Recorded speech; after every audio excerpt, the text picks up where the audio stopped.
everyone, and welcome to another edition of 16 Minutes with Lizz Ntonjira. Today's guest is someone really dear to me. I've practically known her half my life. She's a clinical psychologist. We're going to delve deeper into the topic of youth mental health and psychological resilience, not only now during the pandemic, but even moving forward. My guest today is Diana Machi. Welcome to the show, babe. Thank you so much for having me, Liz.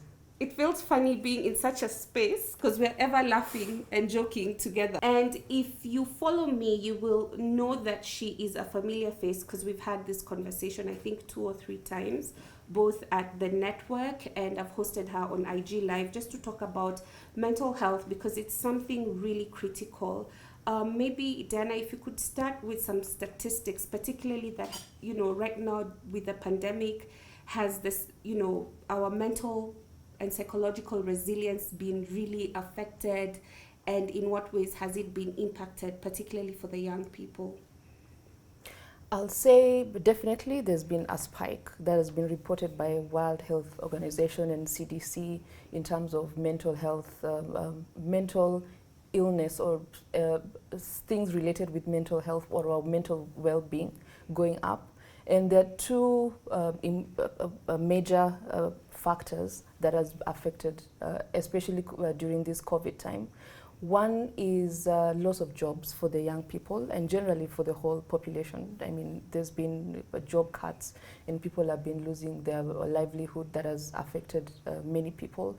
And number 2, at least here in Africa, generally, we have aunties and relatives or our cousins or our family members close to us. But that isolation, when you turn positive, for example, for COVID, where you're left alone by yourself, which sometimes has had negative impact or negative effect on one's well-being because of being by ourselves, and that has contributed to people being lonely and exacerbated symptoms of depression among the young people. Yeah. And whenever we talk about, there's so much to talk about mental health and psychological resilience.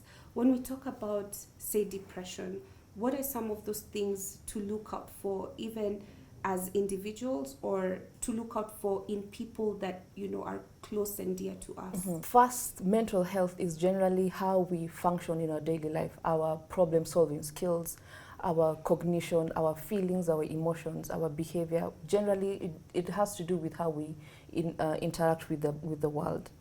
So just the same way we talk about physical health, think about it more in terms of now our well-being, how we interact with people, what we think, what we feel.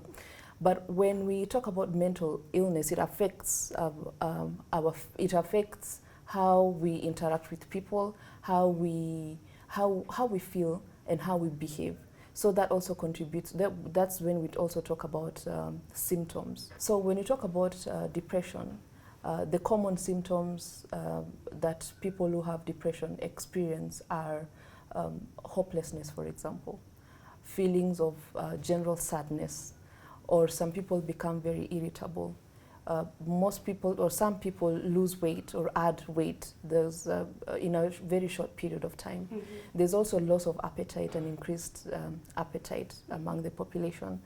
There's also the risk of suicide thoughts or suicide attempts. Yeah. So those are the signs to look out for. Because we also, sometimes it's so easy to assume that when a person is mostly by themselves, or they become close, or they become withdrawn from the rest of the population, it's so easy to say maybe that person is snobbish, or that person is being lazy, doesn't want to talk to people, not realizing or not putting into consideration that maybe this person is actually depressed. What has been your experience in the practice for nearly 10 years in terms of people seeking help? So still there's a lot of hesitance for people to seek therapy. But the good news is that me and you and the rest of the people who are mental health advocates, or who are in this space and who are passionate about mental health, are starting to have more and more conversations about mental health. So which has helped, or which has made the general population become more accepting into seeking therapy. But anyone can go for counseling, anyone can seek therapy, anyone at whatever level. But the thing is also, is it accessible to anyone? Mm-hmm. That's what we need to look out for.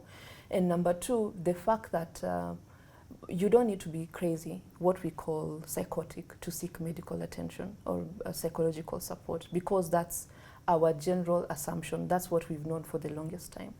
But if someone feels or doesn't have someone to talk to, or like a close relative or a friend, it's become almost normal to seek psychological support for people, for people who have experience. So it's all about having that courage to say, I feel sad, or I just want to check in and find out find out how exactly I'm doing, or feel like they need to seek that support, which has become, I'm happy to report that more and more people are going for counseling or seeking that psychological support. Yeah. Today we're demystifying quite a number of things, and one of the other things that maybe you need to debunk is people associate therapy or anything to do with mental health, like you need a lot of money, for instance, to go see a psychologist or a therapist. Is that the case? In some instances, yes, because some of the cases require very specialized field, or very special, an expert. For example, when we talk about a child who has developmental issues or a neurological disorder, that definitely will cost a lot of money for them to go through all the therapy sessions.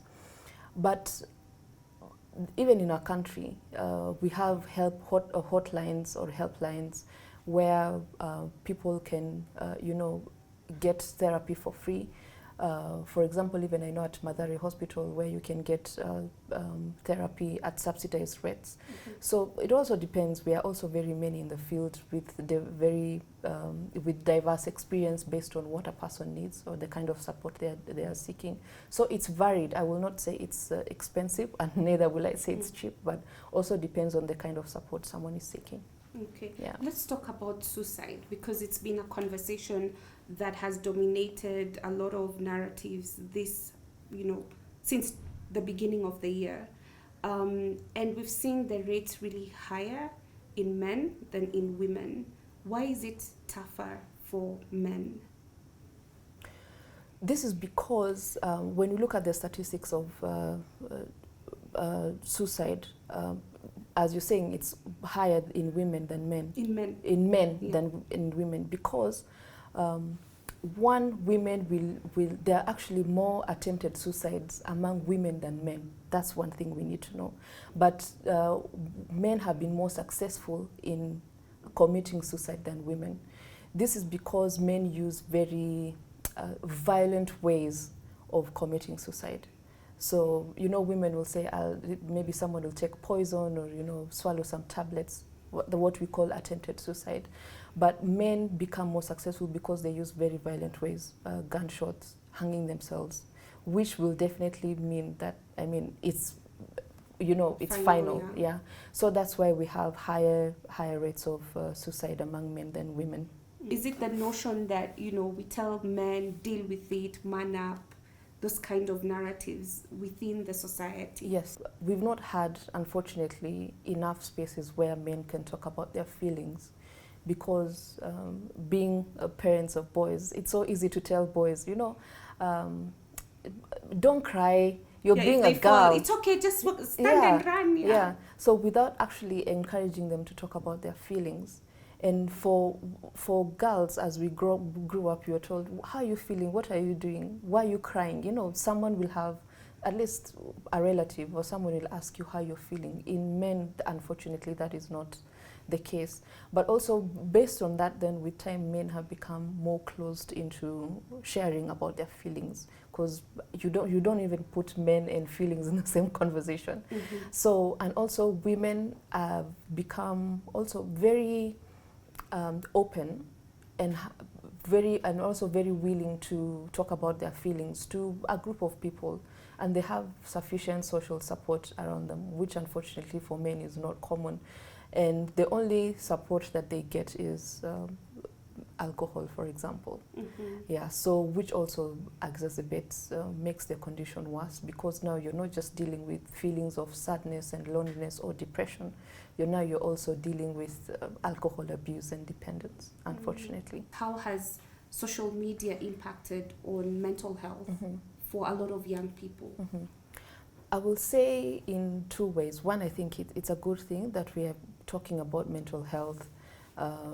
We have that space where we're talking about, learning so many things about psychology or about mental illnesses, which is positive. It's a good thing. But there's also the flip side of feeling like now, because of that social media, you see a celebrity or you see someone who's living a better life than you, so you feel there's so much pressure on an individual to live up to societal expectations or the ideas that they've created in their heads that is not really present. So that has also affected people in a negative way, I will say. Yeah. In terms, because we talked about tips or something to look out for, what are some of the things you can do, particularly for young people, to stay resilient and to really take care of your mental health? It's about the simple things that we do, having sufficient support around us. Do we have people that we trust, that we can have conversations about how we're feeling, what's going on with us? Do we have the courage to speak out in a space where we feel we're not being judged? What are the kinds of foods that we are eating? Are we are we eating a healthy diet? Are we eating plant-based products, or are we the kind of people who will just say, I'm going to have chips for lunch and chicken and life continues? Do we practice healthy eating? Another thing is exercise, which when we exercise, there are chemical processes that happens in our bodies, and one of the chemicals that is released is what we call endorphins, and the other one is serotonin, which contributes to our feel good, for us feeling good about ourselves. So that's why it's very, very important to exercise. Things like meditation is also key. Do we rest enough? Do we go outside into getting fresh air? Do we get enough sunshine? All these are the kinds of things that can contribute us to being healthy mentally. There's all this conversation around universal health coverage, and sometimes we always miss the element of integrating mental health into the UHC conversation so that it can be given that critical, important role it plays, even in the health ecosystem. What are your comments on that? I would like to see more mental health conversations going on, and actually even just not that, just conversations, but also contributions. There need to be more. There's a need to have more programs that is directed just specifically for mental health. And for example, are the youth being taken care of in terms of drug abuse? Or do we have enough rehabilitation centers? Do we have hospitals or specialized clinics that is just talking about or just dealing with mental health? Do we have enough mental health professionals in the field? And do we have enough community engagement in terms of addressing mental health? I don't think we are there yet, because also when you look at the budgets and the Ministry of Health, and when you talk about mental health, or that is just dedicated to mental health, is very little. So we need to have more, and we need to see more money going into that. Other than just speaking about it, we actually need is the time to implement some of those programs so that we have conversations going on and programs being implemented soon. Okay. Yeah. Now, in terms of starting early, like you mentioned, like men being able to share their emotions and feelings openly? Is it something that we need to integrate at a very young age? Most of the time, Liz, you realize even mental illness, or one major contributions of mental illness has to do with one's background and childhood experiences. So it's very important that we start early. I agree with you in offering that psychological support. One at the home level, and one and also at the school level, where we have some of those mental health conversations integrated into the curriculum. I think that's very key, so that when we have a conversation with a 25-year-old boy about how he's feeling, is not strange. This was definitely a really insightful conversation. I mean, mental health, we really need to take care of it. I really loved your points on being self-aware, knowing your triggers, and that's the only way you can be able to ensure that you remain resilient. Yes. Thank you so much. Thank you for always having so me. much fun speaking to you.